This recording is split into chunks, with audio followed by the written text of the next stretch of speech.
I'm Adrián García-Casarrubias. I'm from Mexico. I'm originally from Acapulco, but right now I live in central Mexico in the city called Irapuato. And well, I was studying a science thing. I had a PhD in plant biotechnology. And while studying that, I started a couple of entrepreneurship projects. One of those in food is the one that took me to the Presidential Precinct through the wildlife program. And well, in these entrepreneurship projects, I started like growing and searching for investment. I came up with the Kitchener Group, that it's an investment bank and a traditional merchant bank from the US that have activities all over North America and part of Europe. And they have a particular project called the Kitchener Food Fellowship, that it's a new way to training the next generation for capital allocators. So it's a 1-year program that it's very practical and have to do with investment. And well, the idea is that after this year of training with the Kitchener, the Kitchener Food Fellowship, you get real money to get deployed in a project that had to do with food security. So we did that. I studied that or went through the fellowship process. And later, when I finished, they invited me to be a director of the program. And well, I was that last year. And this, well, in 2018 and 2019, we started a new cohort here in Mexico. So right now we have 2 programs running in parallel, one for students in the US and Canada and one in Mexico. Well, I'm also now head of Mexico activities for Kitchener Group. So I'm covering the part of the foundation and the training for the fellows, but also the investment bank side of things with Kitchener Group. And well, we have a lot of collaborations with different organizations, including Presidential Precinct. And one of these collaborations was with Touch for Food, that had a thing called the Digital Labs, that it's like an online accelerator or something. They invited us to develop a course online. So based on what we teach in the Kitchener Food Fellowship and also the Kitchener Investment Academy, that it's more like a boot camp model thing, but where in 25 hours we train companies to be ready for investment. So based on that knowledge, we try to summarize it and bring the best of it. And well, we came up with this course, and we're super happy that it's been like shared in the Presidential Precinct Network, and to be involved with all the people that you have access to. So it's have been a pleasure for us to work on this thing and to collaborate with the Presidential Precinct for this. And I have to throw that back at you too, because our team is so grateful to you for your willingness and the Kitchener Food Fellowship's willingness to share this content, and amazing opportunity for so many people that are on the Presidential Precinct Network. This is really our first major course for anyone to take and to experience on the network, and so it's a huge step towards kind of what we're excited about, where we're planning to move, and the things that we're hoping to offer Presidential Precinct Network members. And so just the fact that we're able to have you here and learn from you, Adrián, is awesome, and just an incredible opportunity forward for us. So thank you for taking the time today, and it's really good to have everyone in the chat room here. Absolutely. No, it's my pleasure, and I'm also excited to see the content that the people upload to the Presidential Precinct Network, and other upcoming courses and talks, and just the share experience. It's awesome, and yeah, I'm very grateful for that as well. We have our first question, and it comes from Larissa, where she asked if I have created other courses on other topics, or if there are any other topics that I hope to make a course for. Well, actually, in this model, like a completely online model, is the first thing that I do. That it's videos and that it's independent for me and that can grow on themselves is the first time that I do it. I have worked in a diploma course in my university. I have a diploma course that I teach once a year. I have teach the Kitchener Investment Academy many times, and the education process for the Kitchener Food Fellowship. But actually not. And one thing that I guess, well, it's in my backlog of things that I want to do, and I will be super glad to share it through the Presidential Precinct, that you just have to find the time to tape it, is a series on valuation of companies. Because when I talk with companies and that want investment, or that think that might want investment at some point, the biggest issue normally is valuation. Sometimes it's not made in the best way, or maybe not even with a good method, or maybe not even a method at all. So yeah, the next thing will be on valuation and how to evaluate your company, taking in account in which stage you are, and well, different things that are useful. So it's something that you can learn in not so many time, but it's very useful to get a good valuation, and that opens the door for you to get an investment. So that's the next one, I think. I don't know if anybody have any question. You can raise the hand with the video, with the right next to the chat, or your name in the participant section, so I can unmute you, or you can write your questions and I will read them.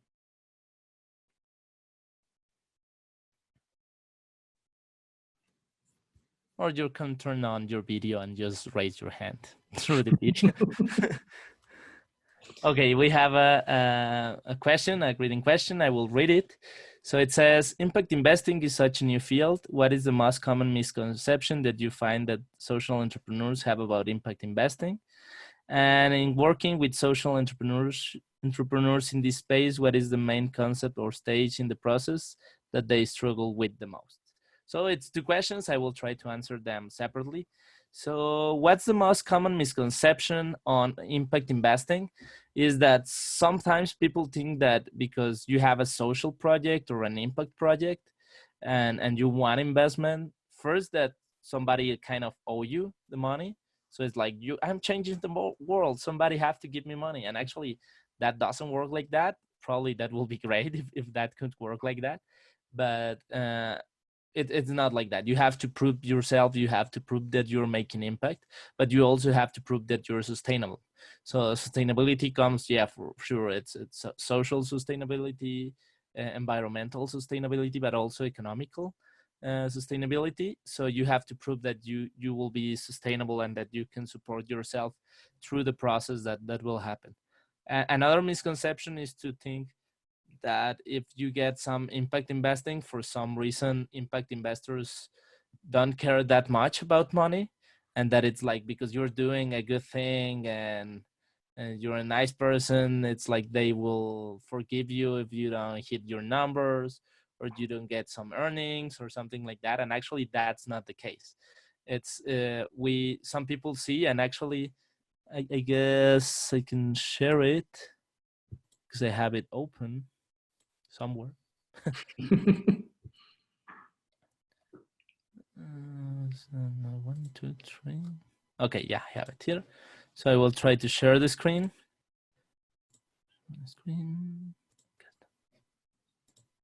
Okay, so some people think in this way, right? Normally they think that if it's philanthropy, you won't get any money. That sometimes it's the case, most of the times it's the case. And in traditional investing, you will get a lot of money, and that impact investing is in the middle. And actually, no, what we think and that what people that works in impact investing believes is that if you have impact investing projects, you can even have more earnings and more return in your investment than if it was not an impact investing. So we have seen a lot of projects that just because they are doing something good for the world, it's better for the business. So that's one of the misconceptions, right? That waiting for that it will be less money in impact investing, and actually not. So if you're searching for an impact investing, you have to take in account that an impact investor is not just wanting to give you money because you're a nice person. They want their money back as much as they would want it if it was if it was not impact investing. And well, that's good. I guess that's a good way to keep you focused on the business side of that. And well, I will stop sharing the screen. And I will answer the second part of the question. It's working with social entrepreneurs in the space, what is the main concept or stage in the process that they struggle with the most? I guess the first, sometimes it's months, sometimes it's the first year or something like that, where they are trying to build a business model. So trying to work out how they will do money. So probably they know what are they solving, what's the problem that they are wanting to solve. And it can be different things. It can be environmental, it can be, I don't know, saving refugees, different things. So that's it's not easy, but some people forget the other part, that it's okay, and how are you planning to be sustainably economically. So sometimes that's the biggest struggle, and well, it's a matter of finding somebody that have the money, and are willing to pay you for solving that problem. So it's different for each project, but normally that's the hardest part, and also to understand that what an impact investing project is, or what an impact project is. That happened to me with my company, with InFood. At some point, somebody gave us like there was a contest or a competition or something about the an impact project and social entrepreneurship.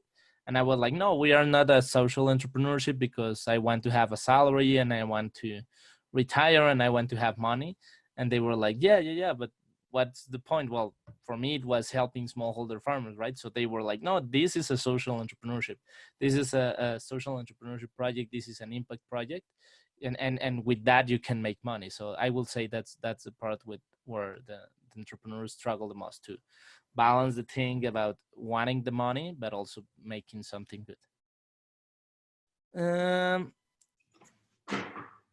Well, it's we have a question from Evie. It's what if you care about impact investing as a social entrepreneur, but the investor does not? How do you reconcile the two ideals?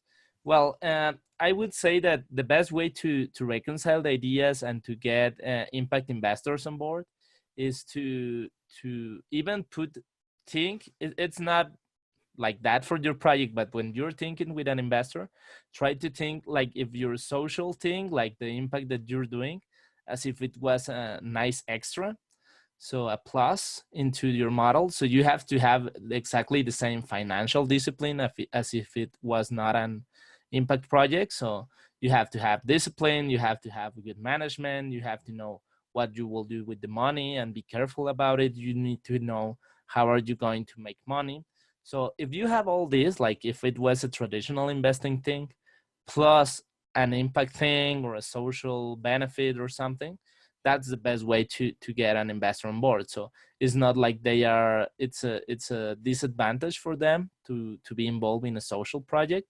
It's like, well, it makes sense in the business side, but also we add something. And probably there are some people like that in the world, but I wouldn't think that there's a lot of people that won't like a project just because you're doing something good for the world. Probably that's not a very nice people to be around.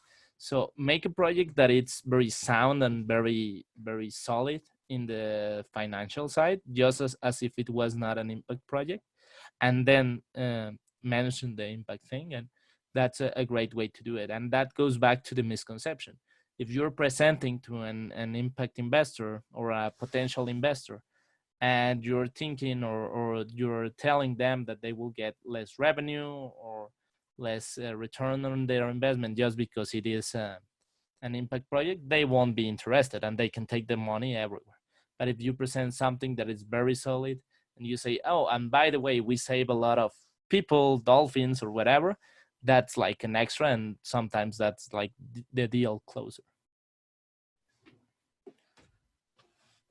Well, I hope that answered the question. If you not, you can ask again. I would love to answer that. We have another greeting question, and it's, in the course you talked about Solena and Green Zebra Grocery to describe the benefited population and who pays concepts. Can you give an additional example in which the BP, well, the benefited population and who pays are the same?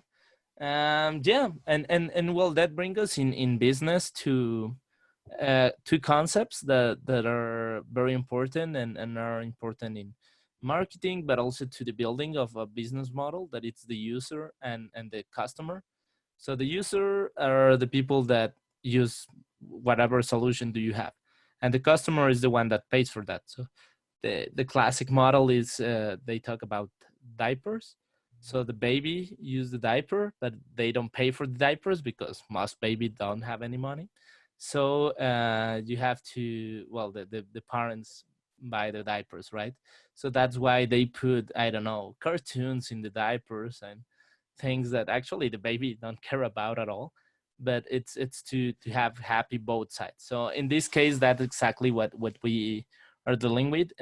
So for example, in Solena, they sell the product to farmers. So the benefited population are farmers that are restoring the balance of microorganisms in their soil, and the farmers are the ones that pay, and that will be like the direct benefited population. But also we can find another benefited population that might be the people, well, the workers in the farm that don't have to use a lot of pesticides, so their health it's not harmed. And even the customer, the final customer that eats product that don't have a lot of pesticides or fertilizers and things like that. So we can find a lot of benefited population. In this case, we only mentioned one, but it's important for an impact project to try to map all the benefited population that they might have. And who pays in this case is the farmer that pays for that. But for example, the farm workers or the customer don't pay directly for that benefited population. Other examples where both the benefited population and who pays are the same. It's in Mexico, we have a company called Grillium that what they do is they raise crickets for protein source. So Mexico is the country that eats the most insects in the world. Actually, the next one is China, but like 10 to 1, right? We eat a lot of insects, and that comes from history. We didn't have any cattle or any way, so pre-Hispanic populations got their protein through insects. So we have a tradition around here. So they raise the crickets, they process them as a kind of flour that it's high in protein, and they sell it to people that makes, I don't know, cookies, or well, companies that make cookies and chips and other kind of things that they have. So in this case, it's not the same, right? The benefited population, that the ones that get the protein are the final customer, and the ones that pay are the companies that makes the chips and things. So, but also you can say that the company that cooks the chips and the cookies and things like that are the benefited, because they can sell something with high protein. So yeah, it's just a matter of trying to distinguish between who pays and in your business model, who is your customer and who are you helping in either way. And it's super important. If you can, we sometimes see it as a tree that starts with something and brought down to different things. So you can start like helping a farmer, but the farmer helps the farm workers, and that even the transport company, the final customer. So it's important for any impact project to try to map all the benefited population and how it goes like downstream from what they do. We have another question, greeting question. It's previously I thought of philanthropy as only something the very rich do. Is there a danger that impact investing would be seen as some sort of status quo or do-gooder scheme and not be used as genuinely wanting to create social impact with a profit? Well, there's always the danger, right, of kind of greenwashing things and yeah, just to try to give some money away for good PR. But probably the impact investing thing, it's less I don't know, easy to do that, like a greenwashing thing or just PR thing, because as I mentioned, impact investing is have a very high discipline on capital, so how it's deployed and how it is used. So it's a little bit deeper than philanthropy. In philanthropy, you can understand that at some point somebody have a lot of money, just give it away, write a big check and forget about it. And in impact investing, it has to do with a lot of due diligence and asking questions and well, in philanthropy, I guess there are some people that ask questions, but these have like a follow through, because that's actually the point of investing. The investing part of impact investing is that at some point you want something back. And well, what we say is that it's fine if some people want to put money there just for the profit and put it in good projects. Well, that's a good thing, right? That money could have gone to a bad project, or I would say like a neutral project where they don't care about, I don't know, environmental or social balance or whatever. So probably it's something that can happen, but I would guess like the impact will be would be smaller or less in than in just philanthropy. And something important also is that, well, you mentioned that at some point it seems like a philanthropy is just for the super rich. And since impact, well, because that's like in their balance sheet at the end of the year, probably that seems almost like a loss. It's like, well, I gave money and that went away. So you need to have somebody that can lose some money in philanthropy. Probably it's not lose, but in the balance can look like that. And since in impact investing, at some point you are expecting some return, that opens the door for some people that might not be super rich or that might be not super wealthy to make it like an investment, right? It's like, well, I have some money for, because I sold my car or whatever, they can put it into an impact investing project and expect some returns and eventually, well, get the returns, and that opened the door for not super wealthy families or people. I have another question, another reading question. Is the pitch and pitch deck that social entrepreneurs use to make their case to impact investors generally a traditional business pitch with all the typical business pitch elements? Or is there some sort of special format that impact investors like to see in a pitch? In the pitch, what level of emphasis should the investment seeker have on the impact part of the equations versus the financial return? Well, I would say it should have all the parts that a pitch deck or a pitch for impact investors should have all the parts that a traditional pitch should have, plus your measures on impact. So you should define the problem that you're solving, how you're solving it, what's your secret sauce, where do you expect like your revenue coming from, and your business model. When do you expect the return? Of course, talking about your team and what's your expertise, where do you have any traction, but also that will come with a traditional pitch. But also, if you're talking about the problem that you're solving and have some social or impact element on that, be very specific on the measures or on how you measure your impact, right? If you're working with education, what does that means for people? It's like you improve education for a community just by giving a 5-hour course, or it means that everybody should finish college in that community. So you have to be very specific on what are the measures of success for your project. So that will be like an extra. And for the second part of the question, if what level of emphasis should go in impact and what in financial return, I would think that it depends on who are you pitching for. And something that we really advocate for is that there's not like a work it all pitch or even a CBE or a written, something that you can do for every company or every investor every time you want. So you have to adapt it for each individual investor. So if that's a group, for example, let's say that you're working with the impact side on the Rockefeller Foundation, that they invest in projects that have some social impact, for sure, like double down on the impact thing and probably spend a couple more minutes from your pitch talking about the impact and what are you going to do. If you're talking with a very traditional like finance investor, I don't know, probably BlackRock or somebody like that, is like, well, spend that extra couple of minutes talking about where do you expect your financial return. At the end of the day, you have to touch on all these points, but yeah, like you have that amount of time that probably you can lean on, and that will depend on the investor side. And it's super important, and that brings us like tangentially for another point. It's super important to understand and to know the investor that you're searching for.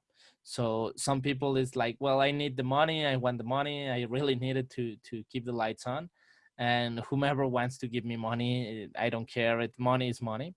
And it's very important to project, particularly in very early stage, and early stage in impact, I will say even more, because the kind of investors that you get, it will put some pressure on what do you do. So if you for getting the money just to get the lights on and don't fire anybody, you accept money for a very finance first, or maybe even finance only, or return only.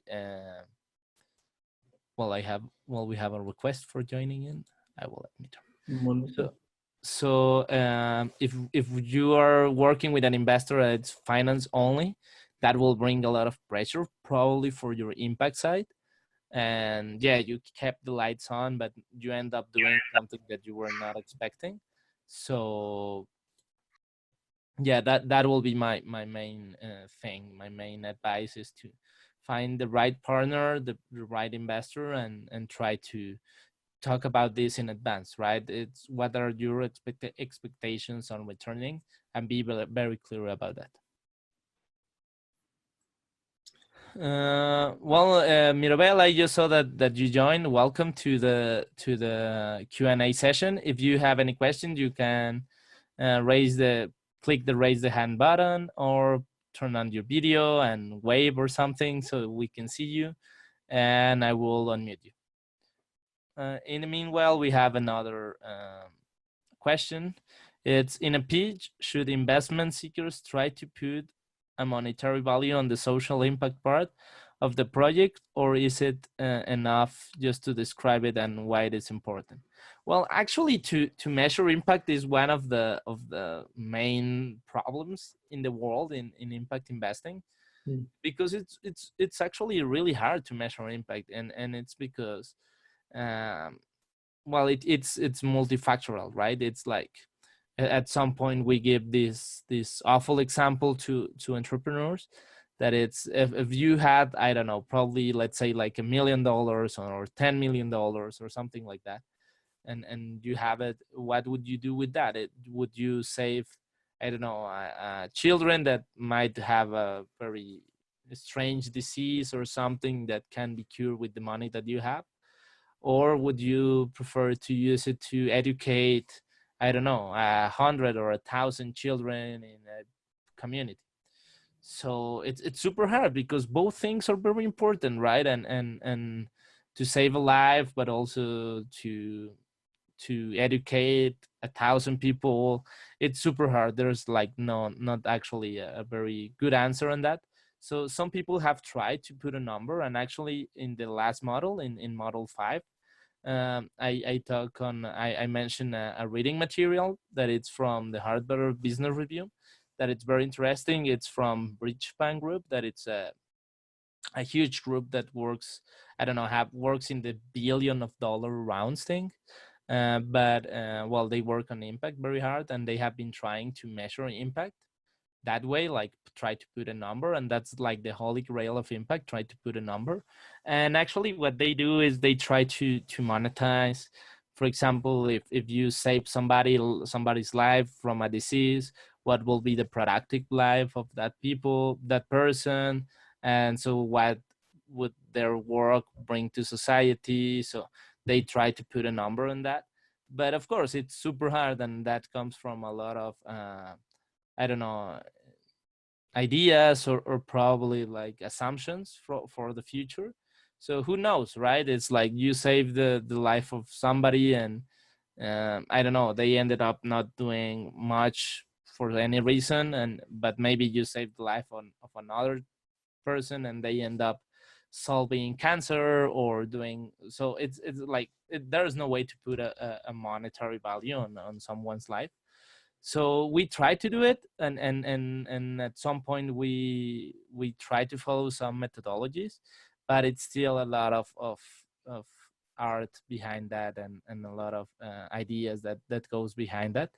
And well, I would say that the most important part when you're pitching is to try to measure things in how many lives do you will really impact, and how deeply the life will be impact. So will the thing that you're doing will save the lives, change the life, improve their life permanently, will improve their life momentarily while they are, for example, participating in a summer camp or something like that.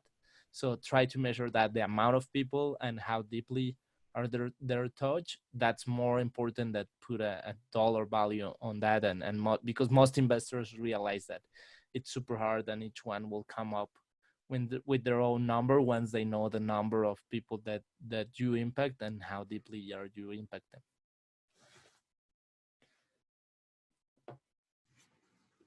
So I don't know if we have any other question.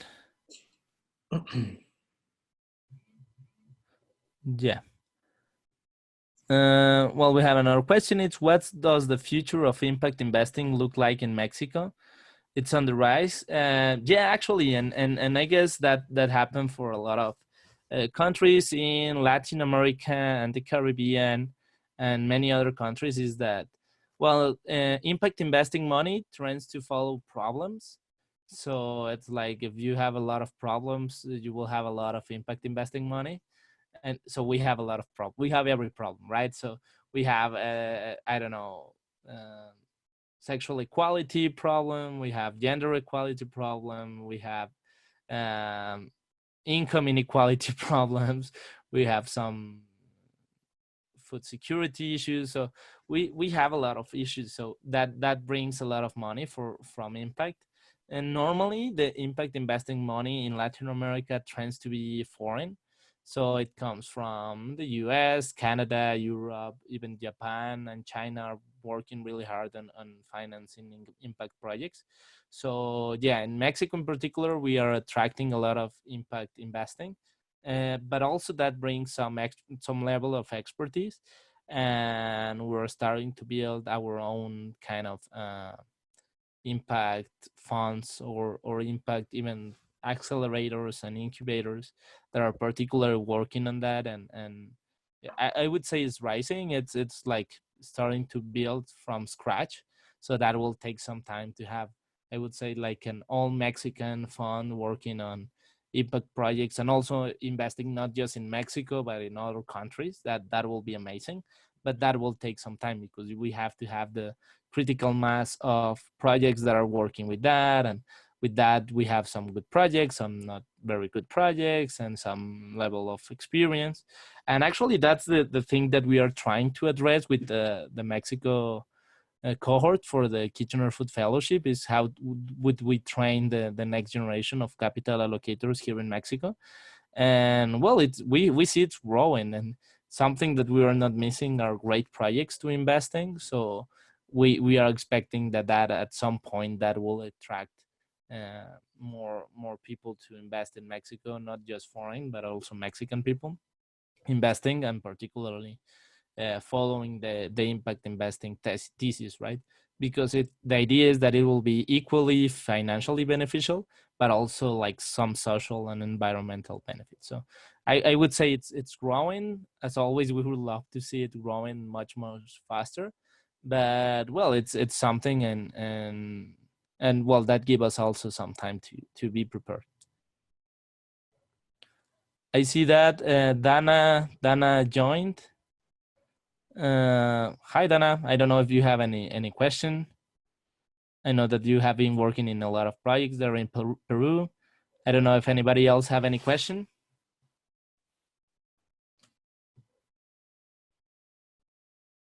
Oh, I don't know if I move it. Okay, I just saw two questions. Yeah. Well, the first one is, to what extent do you see impact investing as a country or region specific approach? And to that extent, do the same strategies apply across regions? Well, that's something that we are trying to do. And when we work with local projects that have some impact, we try to train them with international standards so that they can go and ask for money in Europe, in the US, from the UN, in Mexico, so that it's not like super regional particular.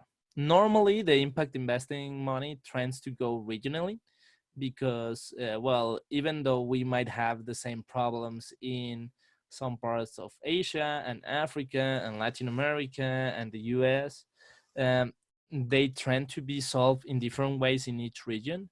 So, for example, I tend to focus on food security, right? So probably in Africa might be the lack of production. So you have to solve it more in an agronomically way. In Latin America, and maybe resources and irrigation and things like that. In Latin America, you might have the water, the thing, but you don't have the access to markets.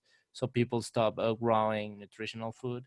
In the US, you might have like the food security issue is not a lack of food, but it's more like a lack of nutrients. So that's why they normally tend to focus on solving a problem regionally because it's very particular. And well, the same strategies. Well, you have to try to do it in a very global way because, as I mentioned, some of the money it's more global. Like, for example, the funds that come from the UN or a big, huge like Bridge Fund or other groups, their scope is global. So you have to focus like globally. Another question: in addition to your course, what's your recommendation for a go-to resource for us to learn more about impact investing? Well, that will depend on what's the focus for impact investing. For example, for people that works in with food and agro and things like that, there is a great resource called AgFunder, that it's like a kind of a platform that brings together all the investment. They even have like a crowdfunding thing, but they also it also works like a newspaper where you can see the impact investing or investing that have been going on in the world. So that's a great resource, and that's the one that I know deeper because that's like my field. But I guess for every for education should be one, for democracy and voting rights there should be one that are like that.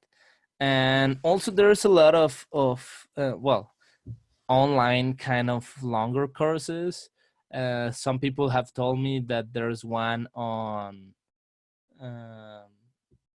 on kind of impact investing. I guess it's called stakeholder approach in Coursera. Some people have told me, I haven't taken it, but some people said me that it's like a great starting point. And actually, like, just try to find. And for example, if you want something for read, like, can be, it's kind of cool and also it's very educational. I don't remember the title, but the book that the founder of Patagonia wrote, it's a great document because it's how to build a company, but also try to be environmentally conscious at the same time. And we can say that for sure, like, Patagonia is a very successful company in the economic side, but also in the impact side.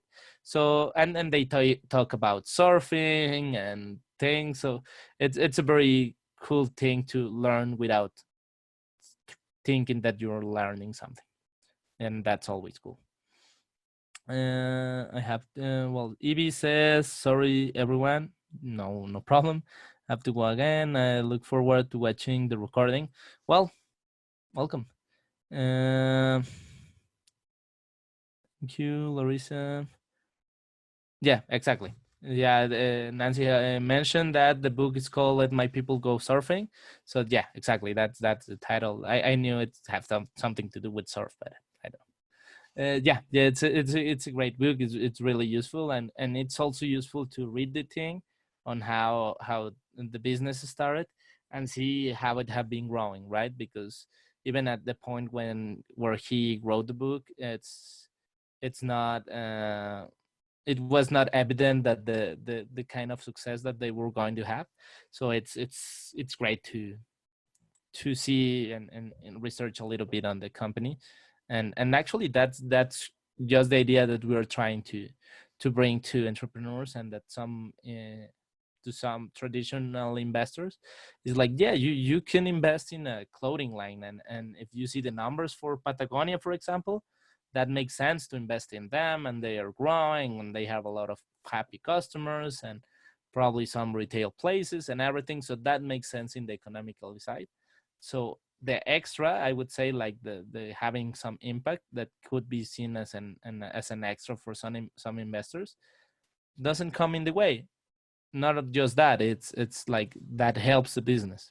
So the idea that trying to be have some impact or be social responsible have to mean less money, actually that's not the case. Because, and actually the biggest trend for that is customer empowerment.